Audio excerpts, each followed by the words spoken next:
Bora lá então, meus amigos, começando aqui mais um vídeo e vamos naquele pique, hein? Direto pros assuntos, sem enrolação, vamos falar de Vasco da Gama. E eu vou começar esse vídeo falando sobre o zagueiro argentino Manu Capasso. Manu Capasso que o Vasco até relacionou, né, numa partida do Campeonato Carioca, na última rodada contra o Botafogo, para que o Vasco pudesse negociar o atleta, né? O próprio Fábio Carille disse que não está nos planos, né, o zagueiro Manu Capasso. Mas a informação aqui dos companheiros do NTV é a seguinte: que após a coletiva de apresentação dos atletas Nuno Moreira e Garré, uma informação foi adquirida ali pela equipe, né, do NTV sobre o atleta Manu Capasso. O jogador teve boas ofertas de um time do Uruguai, de times da Argentina também, alguns até que estão participando da Copa Libertadores, mas o atleta preferiu ficar no Vasco para buscar o seu espaço dentro do elenco. No último domingo, o Fábio Carille disse na coletiva pós-jogo que o jogador não faz parte dos planos, mas a intenção do atleta é tentar recuperar o seu espaço dentro do Vasco. Vamos ver se o Capasso vai conseguir, né? A ideia do Vasco era negociar o atleta, mas o atleta não gostou das propostas que chegou e quis ficar no Vasco. Bom, o assunto agora é Bryan Palacios, atacante do Atlético Mineiro, que está praticamente acertado com o Vasco. Ontem tinha surgido a informação que o atleta não estava muito afim de jogar no Vasco e isso estaria travando, né, essa negociação. Mas essa informação não procede. O jornalista Vene Casagrande trouxe a informação que não procede, né, o boato de que Bryan Palacios não quer ir para o Vasco. Pelo contrário, o jogador e o Vasco têm um acordo desde a última quarta-feira e ele ainda não foi liberado pelo Atlético Mineiro apenas por conta das finais do Campeonato Mineiro. Inclusive, um dirigente do Atlético Mineiro garantiu que se o Vasco ainda quiser o jogador, logo depois da final do Campeonato Mineiro, o jogador vai para o Vasco. Abre aspas aqui para o dirigente do Atlético: se algum jogador se lesionar, o que eu faço? Precisamos dele aqui e em março, depois da final do Campeonato Mineiro, se o Vasco ainda quiser, a gente vai liberar, fecha aspas. Então, tá praticamente tudo certo, né, entre Vasco, Galo e Bryan Palacios para o jogador se transferir para o Gigante da Colina após as finais do Campeonato Mineiro. Bom, e aqui no Campeonato Carioca estamos na semifinal, o Vasco joga amanhã contra o Flamengo e hoje o Vasco realizou seu treinamento no estádio Newton Santos, né, palco da partida de amanhã contra o Urubu. A preparação foi finalizada, né, para o duelo válido pela semifinal do Campeonato Carioca. Gerou muita polêmica o Vasco levar esse jogo para o Engenhão e o presidente Pedrinho ontem em entrevista à TNT falou, né, sobre essa decisão. Confira o que disse o Pedrinho. Em um momento foi colocado: vou jogar no Engenhão porque eu acho que eu diminuo qualquer tipo de diferença sobre o Flamengo que as pessoas estão colocando. Estão apequenando o Vasco. Pelo contrário, em nenhum momento foi colocado para tirar qualquer diferença de jogo. A minha posição, ela não está apequenando o Vasco. Pelo contrário, eu estou dando representatividade à instituição. Porque o Vasco, desde que eu entrei e assumi, ele não vai acatar decisões, ele vai participar de certas decisões. Eu quero ter uma relação ótima com o Flamengo, com o Fluminense, com o Botafogo, com a FERJ, com a CBF. É isso que a gente precisa de diálogo, não de briga.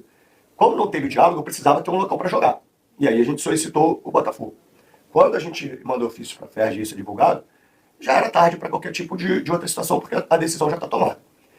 E para registrar também alguns pontos, quando a gente vai jogar como mandante no Maracanã contra o Flamengo, a gente só tem a nomenclatura de mandante. A gente não exerce nenhum processo de mandante. A gente tem um número de assentos de visitantes, vagas de estacionamento de visitantes, vestiários de visitantes. Vestiários de visitantes. E o Flamengo, como visitante, ele tem os processos de mandante. Então, a minha equipe, ela se sente visitante no jogo de mandante. Então, o único ponto é que, assim, os meus jogadores precisam sentir que eles são mandantes do jogo. E todo o aspecto comercial, tudo isso. Então, assim, não é birra, não é uma briga, pelo contrário, entra em contato, a nossa diretoria tenta entrar em contato com a diretoria do Flamengo no domingo, não tem sucesso. E na segunda-feira a gente decide seguir nosso rumo. Obviamente, uma das alternativas era o Engenhão. Mas eles não ofereceram o Maracanã? Não, já estava meio que programado e a gente vai entrar nessa conversa também. Então a gente entra em contato para entender a situação do primeiro jogo, a gente como mandante, e a gente não tem um retorno. Através disso a gente segue a nossa vida. Primeiro, antes de chegar no Engenhão, obviamente que isso era um regulamento, né, da FERJ, torcida meio a meio, então já estava pré-estabelecido que a gente não poderia jogar em São Januário, porque não tem como dividir meio a meio em São Januário. Mas para o Campeonato Brasileiro, eu já falei com o nosso CEO, com o Amodeu, que é um desejo meu jogar na minha casa. O Vasco tem estádio e o Vasco recebe grandes clássicos de torcidas que nem sempre são amigas.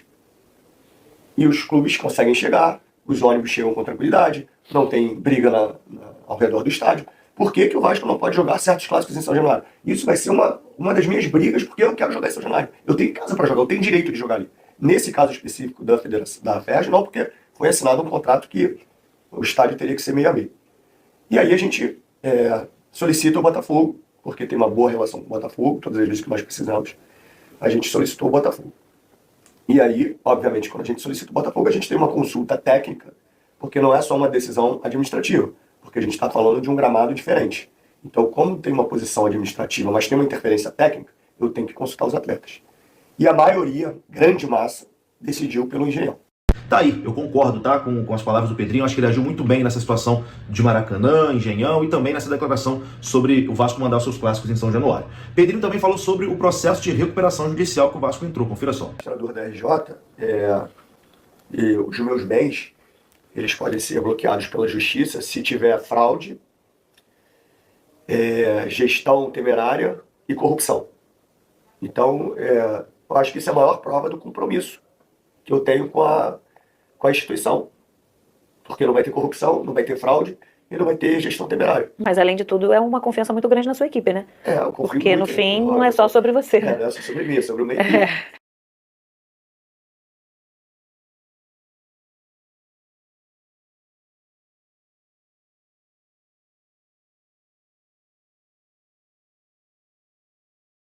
Amanhã tem Vasco e Flamengo, tá? E o Flamengo provavelmente com mudanças no time, né? O Felipe Luiz, o treinador rubro-negro, deve poupar atletas com medo de lesão, né? O Felipe Luiz provavelmente não vai levar alguns jogadores, como o Danilo, o Alexandro, perdeu também o Everton Cebolinha e o Michael, os dois ali tiveram lesões musculares. Então o Flamengo, obviamente, tem um elenco recheado de grandes atletas. A gente sabe que hoje a gente tem que ser sincero aqui, não vou ser clubista, não vou ser mentiroso. O Flamengo joga o melhor futebol hoje aqui no território nacional, vem realmente fazendo grandes partidas, mas é clássico, irmão. Clássico, as coisas se equiparam. Acho que o Vasco tomou a decisão correta de tirar o jogo do Maracanã para poder gerar um certo incômodo nos jogadores do Flamengo. Acho que não é o ideal seria em São Januário, mas pelo menos vamos estar aí tendo a oportunidade de jogar num estádio ali que, de certa forma, é um estádio neutro, né? E tem essa questão ali da grama sintética também. E do lado do Vasco temos dois desfalques, Paulinho suspenso e o Tietê lesionado, né? O Carille, obviamente, vai ter que mexer nesse meio de campo ali para trazer consistência, trazer versatilidade. E temos 3 reforços, e os 3 estão confirmadíssimos. Treinaram hoje, inclusive, né? O Nuno Moreira,